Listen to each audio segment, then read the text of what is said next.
ఎందుకంటే నారా చంద్రబాబు నాయుడు గారు ఈ 2 సంవత్సరాల్లో 7 కలెక్టర్ల సమావేశం పెట్టాడు. ఈ కలెక్టర్ సమావేశాలు సుదీర్ఘంగా నిర్వహించటం, దానిలో ఊకదంపుడు ఉపన్యాసాలు చెప్పటం, వారికి ఏదో చెయ్యాలని ఉద్బోధ చేయటం, ఒక్కటి కూడా ఈ 7 సమావేశాల్లో కలెక్టర్లను ఉద్దేశించి మాట్లాడినటువంటి మాటల్లో ఒక్కటి కూడా ఇంతవరకు అమలు చేయనటువంటి పరిస్థితి.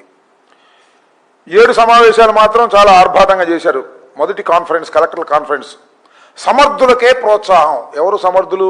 కలెక్టర్లు సమర్థులైతే వారికి ప్రోత్సాహం అంట. వాళ్ళు సమర్థులేగా. ఐఏఎస్ ఇండియన్ అడ్మినిస్ట్రేటివ్ సర్వీస్ వడపోసి వారిని సమర్థులు కాబట్టే ఐఏఎస్ ఇచ్చారు, ఐపీఎస్ కూడా ఇచ్చారు. సమర్థులు అంటే ఏంటో తెలుసా? మేము చెప్పింది చేయాలి. అంబటి రాంబాబు గారి మీద ఇంటి మీద దాడి జరిగినా పోలీసులు వెళ్ళకూడదు, వాళ్ళు ఐపీఎస్ అలాంటి వాళ్ళు సమర్థులు.